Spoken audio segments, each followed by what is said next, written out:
This study is over the 17th and 18th chapter of Isaiah.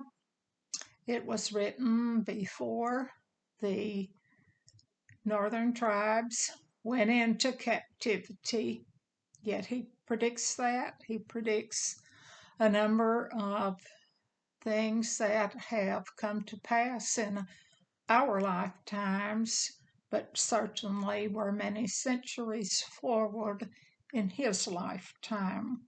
Chapter 17 concerns the woe against Damascus. Damascus was then and is today the capital city of Syria. Chapter 17, verse 1. The burden of Damascus. Behold, Damascus is taken away from being a city, and it shall be a ruinous heap. This, if you recall in a prior chapter, the king of Syria collaborated with the 10 northern tribes to try to go against Judah, and brother against brother certainly would have not been in God's will, and they were stopped by the king of Assyria. Assyrian king took the northern tribes into captivity. 2. The cities of Aroer are forsaken, they shall be for flocks, which shall lie down, and none shall make them afraid.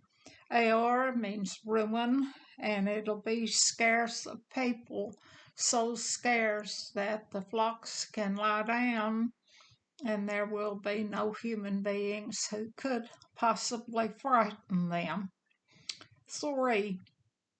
The fortress also shall cease from Ephraim, and the kingdom from Damascus, and the remnant of Syria. They shall be as the glory of the children of Israel, saith the Lord of hosts. Ephraim, of course, was one of the offspring of Joseph, and Ephraim is used as a collective word to mean all of those 10 tribes who went to the north when the nation split. 4. And in that day it shall come to pass that the glory of Jacob shall be made thin, and the fatness of his flesh shall wax lean. Now, this in that day, this is in end times, and thin and lean, and they are starving. They are not starving for food, they are starving for truth, and a turn against God will always bring on hard times. 5. And it shall be as when the harvestman gathereth corn, and reapeth the ears with his arm, and it shall be as that gathereth ears in the valley of Rephaim, and that's the valley of giants. And this verse tells us that the crops will be dead. These persons have traveled outside the will of God, and they are outside his blessing. Verse 6. Yet gleaning grapes shall be left in it, and the shaking of an olive tree, 2 or 3 berries in the top of the uppermost bough, 4 or 5 in the outmost fruitful branches thereof, saith the Lord God of Israel. There will be 2 or 3 or 4 or 5. Always, always, there is a remnant of persons who stay with the truth, who know and hear and do right, and that's right down to today. And these are God's elect. And he is telling us in this verse that those elect will always be provided for. 7. At that day shall a man look to his Maker, and his eyes shall have respect to the Holy One of Israel, Yahweh, the Holy One of Israel, and all it takes is a turnabout for those who are moving in the wrong direction and out of the blessing. All they ever have to do is turn about. Verse 8.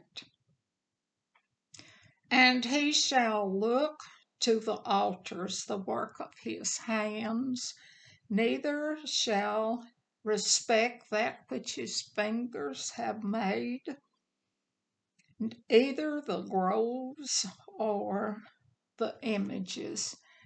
And those altars, those are altars to false gods.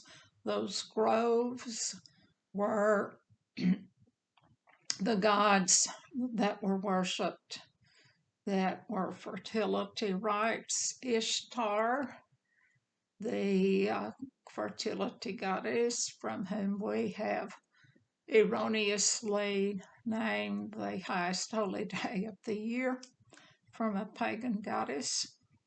Man will always replace, and the going after false ideas. Pillars there, that has to do with sun worship. God gave us the sun, the stars, and the moon for signs, and not for us to worship. And certainly we are not to worship anything that is man-made. 9. In that day shall his strong cities be a forsaken bough, and an uppermost branch which they left because of the children of Israel, and there shall be desolation, and that's that desolator of desolation spoken of in Daniel, and it is none other than the false Christ. 10. Because thou hast forgotten the God of thy salvation, and hast not been mindful of the rock of thy strength, therefore shalt thou plant pleasant plants, and shall set it with strange slips. God of our salvation, that is the very meaning of the name Isaiah, and the rock there, capitalized, the rock of strength, of course, is the Messiah, the real Jesus that these people are setting out false slips. If you think about gardening, some plants are planted with seeds and some are slips already growing that are put into the ground. An example would be an onion. And they are planting strange plants and trying to make them grow because they are going after false teaching. 11. In the day shall thou make thy plant grow, and in the morning shalt thou make thy seed to flourish. But the harvest shall be a heap in the day of grief and of desperate sorrow. Now, morning there, morning star is none other than Lucifer, and planting his little slips and attempting to water and to make them flourish. This verse says, in the end, there will be a day of grief when people find out what they have been following and nourishing along, and of desperate sorrow. As we are told in the Gospels, persons will wish that the very mountains will fall upon them. 12. Woe to the multitude of many people which make a noise like the noise of seas, and to the rushing of nations that make a rushing like the rushing of mighty waters. Now, if you think about all of those waters, then that should remind you, if you know the book of Revelation, chapter 17, and water is symbolic, rushing water, symbolic of people. And 12, what we have here is a one world system. Everybody is collected together. 13.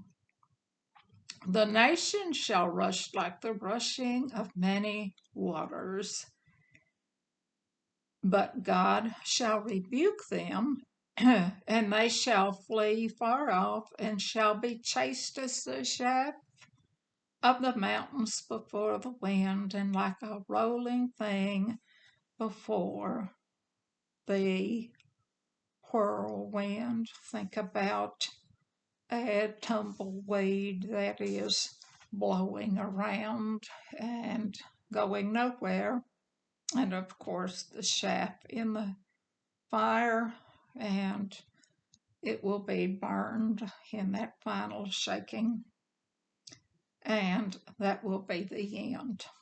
14, to end this chapter. And behold, at eventide, and that's symbolic, that eventide is the end time. Trouble, and before the morning he is not. This is the portion of them that spoil us, and the lot of them that rob us. And that is what will happen. Those that spoil and rob will be non-existent.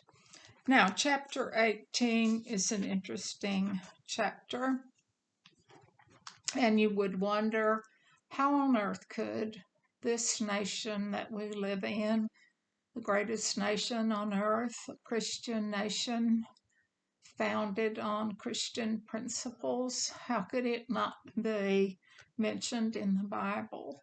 And this 18th chapter of Isaiah certainly does mention the United States and Canada. It was this nation, through ambassadors and treaties and the having the first push, that made the return to Israel in 1948 possible, and that, of course, was predicted.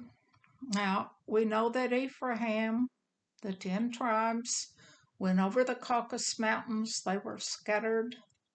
They have never returned to Israel as the house of Judah did in 1948, and some who were not really offspring of Judah. But they are scattered. They went over the Caucasus Mountains. They settled Europe. Many of those came to this nation and to Canada. As a matter of fact, geologists and persons on digs and anthropologists, I should have said, have discovered ancient Hebrew writings on stone, and one is in the state of Tennessee, as a matter of fact. 2. That sendeth ambassadors by the sea, even in vessels of bulrushes upon the waters, saying, Go ye swift messengers to a nation scattered and peeled, to a people terrible or awesome from their beginning, hitherto a nation meted out and trodden down, whose land the rivers have spoiled. Let me explain that the rivers spoiled, that should have been translated that divided by rivers, and a nation of scattered and peeled people. Those are tall and clean shaven persons, certainly describing our people in this part of the world since the 1800s when beards were fashionable. Now, rivers that spoil and divide. The Mississippi River cuts east and west. We have other important rivers that divide this nation as no other nation is divided. We have the Colorado, and we have the Arkansas River, and we have the Missouri River. All of those are dividing the nation. In fact, the Mississippi is probably the most. You are either on the east side of the Mississippi or you're on the west side of the Mississippi. It is geographically defining for this nation. 4. 3. All ye inhabitants of the world and dwellers on the earth, see ye when ye lifteth up an ensign, that's a flag, on the mountains, and when he bloweth a trumpet, hear ye.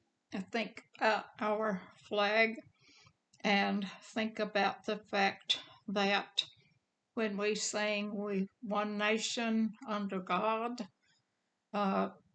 we sing of the broad expanse of prairie lands in our patriotic songs. And then think about all of those flags along that avenue in New York where the United Nations meets, flags from every country in the world, the UN. 4. For so the Lord said unto me, I will take my rest, and I will consider in my dwelling place like a clear heat upon herbs, and like a cloud of dew in the heat of harvest. So this has certainly turned out to be a land of plenty. Our agricultural growing season extends way northward from our southernmost border.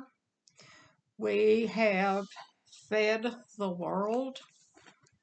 We have sent food all over the world, and in fact, we have given away and given away and given away, and we are still giving away food. Consider one of our states, California, is the 4th world economy, and think of all of the kinds of food that come from there, and think of how far north we are able to grow grain and harvest it and have it in plentiful supply. 5. For the harvest, when the bud is perfect and the sour grape is ripening in the flower, he shall both cut off the sprigs with pruning hooks and take away and cut down the branches. God prunes and looks over and has looked over this nation. He is in control and in charge, and we have had persons to say, oh, well, It just so happened that the United States was placed just right. That is not true. They shall be left together unto the fowls of the mountains and to the beasts of the earth, and all the fowls shall summer upon them, and all the beasts of the earth shall winter upon them. In other words, once again, he is talking about the plenty that is in this nation. Let me take you back to verse 1 where it said, which is beyond the rivers of Ethiopia. Now, if you know anything about tectonic plate theory, you know that plates shifted and land masses drifted, and guess what? They can be matched up, and this country drifted from the coast of Africa. Now, there is a place in Nebraska called Ashfall Park, and it has the remains of many, many African animals and birds, and they drifted over those rivers in Ethiopia, and those plates moved and became the geography of the United States. So God knew and was in control, and the plates shifted and formed the continents in that creation in Genesis. Verse 7, in that time shall the present or the gift be brought unto the Lord of hosts of a people scattered and peeled, again tall and shaven, and from a people terrible or awesome from their beginning, hitherto a nation measured out and trodden underfoot, whose lands the rivers have spoiled or divided, and to the place of the name of the Lord of hosts, the Mount Zion. And this is the mention of the United States and Canada, of course, in the Bible. And Isaiah told about it. And it was so many, many years before even the taking away of the 10 northern tribes who had not yet scattered and moved and settled Europe and North America. And our national bird, the eagle, and these great rivers, as I said, the Arkansas, the Colorado, the Mississippi, and the Missouri, keep these lands watered and fertile. So if you are told that the United States is not mentioned in the Bible, then you can certainly refer to this chapter 18 in the great book of Isaiah. This video is an outreach of the United Methodist Church in Essex, Missouri.